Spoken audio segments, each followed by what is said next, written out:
नमस्कार, मैं केसी मिश्रा और आप देख रहे हैं आज एक विशेष इंटरव्यूज़ का दौर तो यूं हम बरकरार रखे हैं बहुत दिनों से, लेकिन आज आप लोगों की मांग थी, कमेंट के माध्यम से हमारे चैनल पर लगातार आ रहा था कि भारतीय जनता पार्टी का कोई प्रवक्ता या कोई नेता आपके चैनल पर प्रमुखता से नहीं दिखाया जाता, क्योंकि समय का अभाव कहीं न कहीं उन लोगों को भी था जो भारतीय जनता पार्टी में जनपद जौनपुर में शीर्ष चेहरे बोले जाते हैं, या यूं कह लें कि नेतृत्व उनकी बातों को सर आँखों पर रखता है।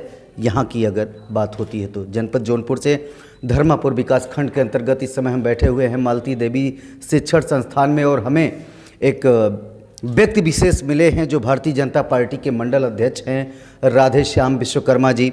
आज इनसे वो बातें होंगी जिसका अंदाज़ा शायद इनको हो तो हो, अन्यथा हमारे दर्शकों को नहीं हो सकता, क्योंकि आज हम क्षेत्र और प्रांत पर नहीं राष्ट्र पर बात करने वाले हैं। और ऐसे में एक मंडल अध्यक्ष से जवाब लेना ये बेहतर तो हम नहीं मानते, लेकिन इनकी जो भाषा शैली है और इनकी जो लोकप्रियता इनके क्षेत्र में है उसके मुताबिक हम इन्हें काबिल मानते हैं। राधे जी, आप हमारे चैनल को रिप्रेजेंट करने आए हैं और आपसे हमारा पहला सवाल रहेगा कि बंगाल में भारतीय जनता पार्टी, जैसा हमने पहले भी कहा है कि हम राष्ट्र पर बात करेंगे, विभिन्न हिस्सों में राष्ट्र के विभिन्न हिस्सों पर बात करेंगे, न कि क्षेत्र और प्रांत और जाति पर।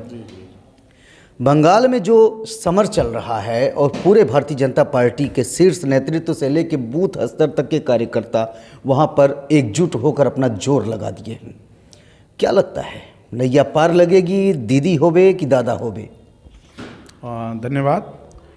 मैं आपके चैनल के माध्यम से ये संदेश देना चाहता हूँ, जो जैसा कि आपने प्रश्न किया कि बंगाल में क्या होगा, भारतीय जनता पार्टी की पूरा शीर्ष नेतृत्व लग गया है, तो निश्चित तौर पे मैं आपको अवगत करा दूं कि विगत दिनों से इसके पहले दीदी जी की सरकार थी, लोग दीदी दीदी कहते हैं उनको।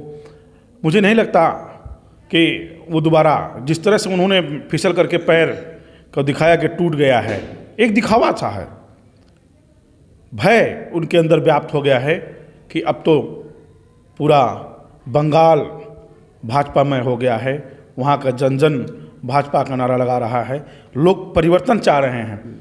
मैं धर्म की बात नहीं करूँगा, लेकिन पिछले एक आपके ही चैनल के माध्यम, किसी चैनल में मैंने देखा, ध्यान नहीं रहा नाम उस चैनल का, और उस चैनल ने दिखाया महिलाओं ने, मुस्लिम महिलाओं ने, मतदाताओं ने एकदम स्पष्ट कहा कि अब हमको दीदी नहीं चाहिए, हमको वो चाहिए जो सबके साथ और सबके विकास की बात करते हैं, महिलाओं के सम्मान की बात करते हैं, ऐसे हमें दादाजी चाहिए, माननीय प्रधानमंत्री जी के नेतृत्व। शुभेंदु, जैसे उत्तर प्रदेश में 2017 में जब चुनाव का दौर था, उस वक्त भी सीएम का चेहरा निर्धारित आपकी पार्टी ने नहीं किया था। भारतीय जनता पार्टी की सबसे बड़ी खासियत यही रहती है कि वो चेहरा बताए बिना पहले मोदी विजन पर युद्ध लड़ लेती है, फिर चेहरा तय होता है, और उसमें भी बड़ी आंख मिचौली का खेल देखने को 2017 में मिला था।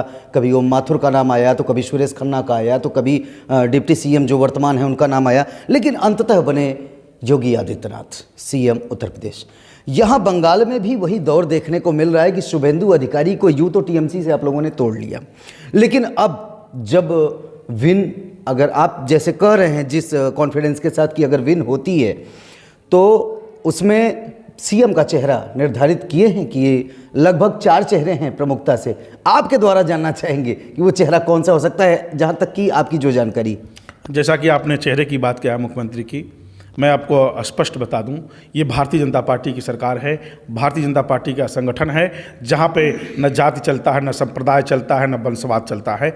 जो उस योग्य होगा, जो उस कुर्सी को संभालने योग्य होगा, उसको भारतीय जनता पार्टी का संगठन, भारतीय जनता पार्टी के मुखिया उनके मुख्यमंत्री पद की दावेदारी देंगे। अभी आपने एक बात कही थी कि ममता दीदी ने बंगाल में अपने पैर को तोड़ने का एक बहुत बड़ा प्रपंच, ड्रामा, नाटक जो भी कह लें किया, लेकिन राधे श्याम जी, हम आपसे भी जानना चाहेंगे कि जब यही वार टीएमसी के कार्यकर्ता कह रहे हैं कि जब यही वार उनके राष्ट्रीय अध्यक्ष जेपी नड्डा पर हुआ था, विगत कुछ महीने पहले की घटना है, तो क्या वो भी एक प्रायोजित ड्रामा था?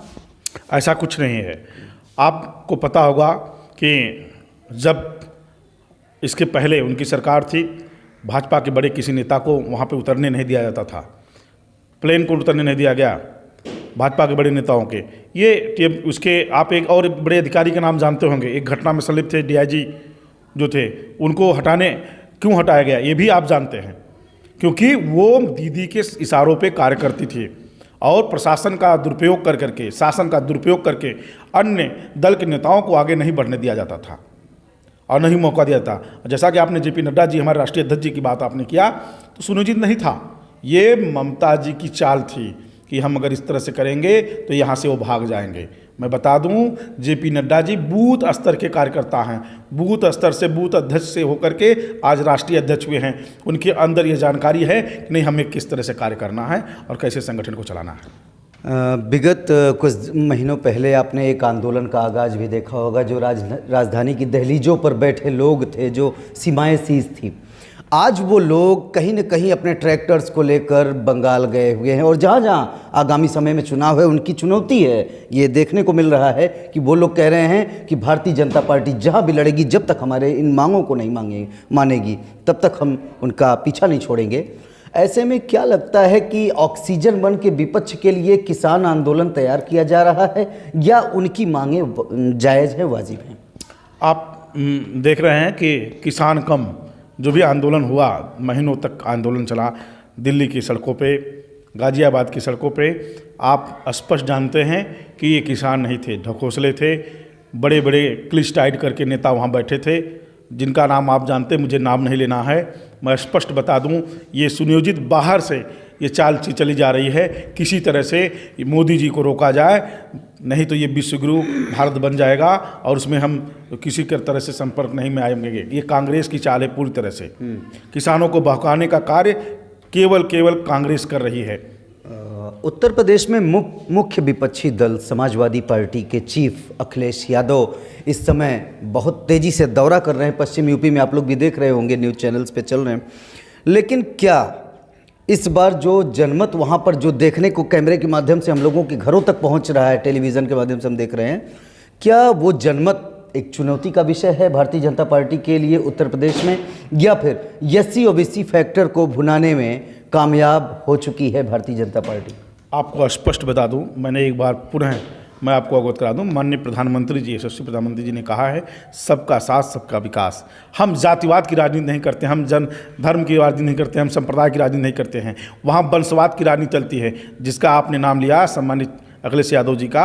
अभी हाल ही घटना है, मथुरा में वो गए थे, मैंने एक देखा था वीडियो, और उस वीडियो में स्पष्ट था जब इनके लोगों ने नारा लगाया सुनियोजित ढंग से भीड़ को जुटा करके, अखिलेश यादव जिंदाबाद, नीचे की जनता ने क्या कहा जानते हैं आप? जय श्री राम, योगी मोदी जिंदाबाद। क्या आपको लगता है कि अखिलेश यादव हिंदू नहीं, या आपको लगता है कि क्या वो जय श्री राम को नहीं मानते, या श्री कृष्ण के मंदिर पे वो नहीं गए थे? बहुत सही कहा आपने कि क्या लगता है कि आपको अखिलेश यादव हिंदू नहीं। मैं ये कहाँ कह रहा हूँ कोई हिंदू नहीं है, वो अपने को स्पष्ट कर रहे हैं। इसके पहले तो कभी वो मथुरा नहीं गए, इसके पहले तो राम मंदिर की बात नहीं की वो। आज जब उनको लगा हिंदू जाग गया है, हर व्यक्ति जाग गया है, तब उनको मथुरा दिखाई दे रहा है, भगवान कृष्ण दिखाई दे रहे हैं। एक अंतिम प्रश्न होगा, जब आपने धर्म की बात छेड़ ही दी है, तो जहाँ तक पब्लिक में जो ओपिनियन है उसके मुताबिक एक बार बयान आया था मुख्यमंत्री जी का, जिसको दूसरे वे में लिया गया, कि उन्होंने भगवान बजरंगबली को जो है आदिवासी समुदाय जैसा रहन सहन बताया था, कि उन्होंने काफ़ी मदद की थी भगवान राम की। वो उस वे में बात कर रहे थे, लेकिन उसको बताया गया कि नहीं, भगवान बजरंगबली को दलित कहा गया, ये विपक्ष का आरोप था। आप बताइए कि क्या कृष्ण का नाम अभी आपने लिया, कृष्ण को ओपिनियन में बताया गया कि अब भारतीय जनता पार्टी को कोई राह नहीं दिखती तो धर्म ही याद आता है, भगवान राम को जनरल बता दिया, कृष्ण को ओबीसी बता दिया, और इसके बाद बजरंगबली को दलित बता के अब ये बांट के राजनीति का, इसमें कहाँ तक आपको लगता है क्या ओछी राजनीति नहीं है ये? नहीं, ऐसा कुछ नहीं है। भारतीय जनता पार्टी सरकार या हमारे जो भी मुखिया हैं, चाहे योगी जी हों चाहे मोदी जी हों, ऐसा कहीं नहीं उन्होंने कहा है कि नहीं ये दलित हैं, ये बैकवर्ड हैं, ये सामान्य हैं। भगवान राम पुरुषोत्तम श्री राम हैं, उनको सब जानते हैं कि वो पुरुषों में उत्तम हैं। विज्ञान भी मान लिया कि नहीं, अयोध्या में भगवान राम का जन्म हुआ था, वो किसी जाति धर्म के नहीं हैं, वो भगवान सबके हैं। वो आदर्श पुरुष हैं। उनको अगर कोई ये कह दे कि नहीं ये फला जात के है तो मैं तो नहीं मानता हूँ, मैं तो मेरा संगठन तो नहीं मानता कि नहीं केवल वो भाजपा के हैं, वो तो सबके साथ। अभी आपको मैं बता दूं, अभी आपने कहा अभी मैं बता दूं आपको, भगवान राम मंदिर निर्माण के लिए समर्पण राशि लोगों ने कहा, विपक्ष के लोगों ने चंदा मत देना, ये तो भाजपा वाले राजनीति कर रहे हैं। मैं आपको बता दूं, आपके चैनल के माध्यम से जनता को बता दूं कि भारतीय जनता पार्टी की सरकार में ऐसा कुछ नहीं हुआ है। जो न्यायालय का निर्देश आया उसी आदेश पे काम हो रहा है। आज समर्पण राशि 1-1 रुपये, 10 रुपये, जो भी जिसका सहयोग था, सबके सहयोग से भगवान श्री राम का अयोध्या में भव्य मंदिर निर्माण हो रहा है।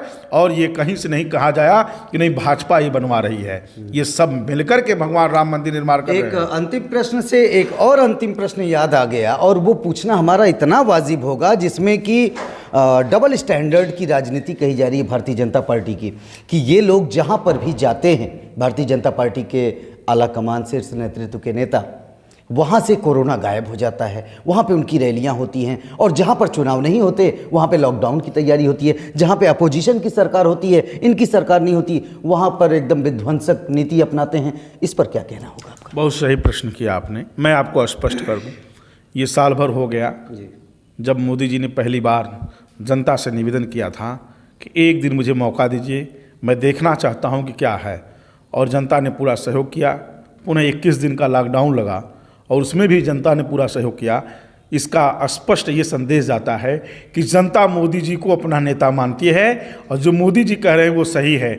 दूसरा विषय जो अभी आपने कहा कि जहां भाजपा के लोग जाते हैं, रैलियां करने जाते हैं, तहाँ कोरोना नहीं होता है, ऐसा अभी पब्लिक करे, पब्लिक नहीं करे। मैं आपको स्पष्ट बता दूं आपके चैनल के माध्यम से, ये विपक्षी दल के कुछ गिने चुने लोग चक्की चौराहों पे कह रहे हैं, ये पब्लिक नहीं कर रही है, आप चिन्हित नहीं कर सके हैं ना। तो मैं बता रहा हूँ, मैं भी समाज में टहलता हूँ दिन रात, मेरे परिवार से पूछ लीजिए, कभी मैं 12 बजे रात को, 10 बजे रात को दिन भर से समाज सेवा में लगा रहता हूँ, और निस्वार्थ, आप मेरे बारे में पता लगा लीजिएगा कि मैं निस्वार्थ सेवा करता हूँ। अब कोई कह दे कि राधे श्याम कहीं चले गए तो ये भाजपा के केवल नीति कहेंगे। मेरे यहाँ जो आता है मैं तो सबके साथ विकास की बात करता हूँ, सबकी मदद करता हूँ, और ऐसा कुछ नहीं है कि जहाँ भाजपा के नेता रैली करेंगे वहाँ कोरोना नहीं होगा। आप बता दीजिए अभी महाराष्ट्र में क्या स्थिति है। केंद्र सरकार ने स्पष्ट कर दिया है कि जहां जिस प्रदेश में जो परिस्थिति हो, उस प्रदेश के मुख्यमंत्री अपने अनुसार वहां की व्यवस्था को देखें। तो इसमें कहां से भाजपा की बात आ गई, इसमें कहां से मोदी जी की बात आ गई? अब तो सबको अपने प्रदेश के बारे में चिंता करना है।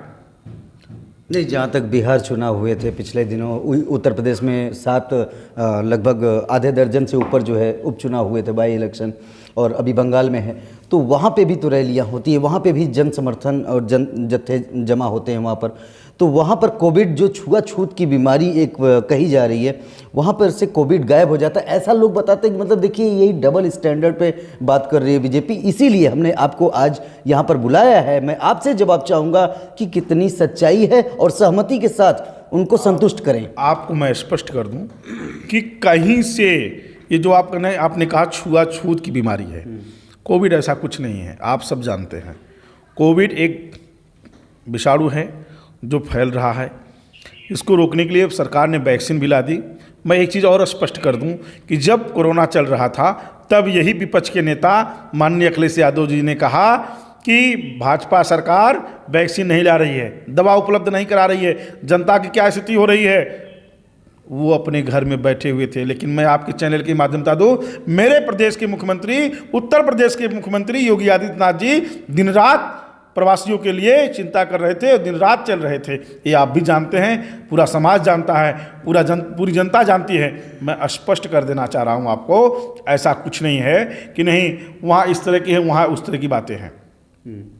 तो ये थे हमारे साथ, जिनके साथ काफ़ी लंबा इंटरव्यू हुआ, और लगातार हम इनको दिखाने का प्रयास करते रहेंगे। प्रति माह ये हमारे साथ आते रहेंगे, और काफ़ी हद तक इन्होंने संतुष्टिकरण किया है उन दर्शकों का जो लोग बार बार ये सवाल उठाते हैं। एक प्रश्न का और जवाब मैं दे दूँ कोविड के संबंध में। हमें उस थोड़ा सा दिमाग से उतर गया भाई। अभी अखिलेश यादव जब कोविड से ला, मैंने कहा अभी इसके पहले कि भाजपा की सरकार दवा नहीं ला रही है, वैक्सीन नहीं ला रही। जब वैक्सीन आ गई तब वही अखिलेश यादव का बयान आया, आपके न्यूज़ चैनलों के माध्यम से हम लोगों ने सुना देखा कि हम भाजपा की वैक्सीन नहीं लगवाएंगे। अपने कार्यकर्ताओं को उन्होंने स्पष्ट कह दिया था कि ये भाजपा की वैक्सीन है, नहीं लगवाओगे। अरे भाई नहीं लगवाओगे, नहीं लगवाओ, वो भाजपा की वैक्सीन नहीं है, वो कोविड की वैक्सीन है जिसे हर व्यक्ति लगवाएगा। अभी जो सिस्टम उसका है कि पहले कोरोना योद्धा को लगवाएंगे, उसके बाद 60 साल के ऊपर वाले लगवाएंगे, 45 साल इस समय चला है 45 से 60 साल के बीच के, उसके बाद वही क्रम आएगा। जिनको ज़्यादा दिक्कत उनको पहले लगेगा। तो उसके बावजूद अगर समाज न समझ पाए कि नहीं ये विपक्ष वाले केवल इनको एक राजनीति बची है कि नहीं हम इनको बहका दें, जनता को बहकाने का काम अखिलेश यादव जी नहीं कर पाएंगे। अब वो टोटी चोर का काम करें और कुछ नहीं उसके बाद बचा है, जनता बहकने वाली नहीं। उन्होंने तो विकास किया। एक ही बात उन्होंने कहा कि 2017 के पहले की यूपी देख लीजिए और 17 के बाद वो केवल फीता काटने और परियोजनाओं का शिलान्यास करने में लगे हुए हैं। वो का मतलब मुख्यमंत्री जी वर्तमान, तो उन्होंने तो लगातार डेवलपमेंट को ही अपनी बातों में रखा है। लेकिन हाँ, कहीं भी थोड़ी सी त्रुटि होती है अगर आज की वर्तमान सरकार से, तो चुटकी लेने में भी अखिलेश यादव पीछे नहीं हटते। ये भी हम देखते हैं। हमारी मीडिया के माध्यम से हम बहुत सारी बातों का आज जिक्र किए और बहुत सारी बातें खुल के सामने आई हैं। राधेश्याम जी मंडल अध्यक्ष हैं, जौनपुर जनपद से हम अपनी रिपोर्ट कर रहे हैं। उम्मीद करता हूं कि हमारा ये वीडियो, ये इंटरव्यू आपको बहुत पसंद आएगा, और अगर पसंद आता है तो कमेंट बॉक्स में ज़रूर अपनी प्रतिक्रिया को रखें। आगे भी हम दिखाते रहेंगे लगातार ऐसे ही विज़न पर, ऐसे ही विशेष व्यक्ति को। अगर आपको हमारा वीडियो पसंद आया है तो प्लीज़ लाइक कीजिए, सब्सक्राइब कीजिए और बेल आइकन की घंटी जरूर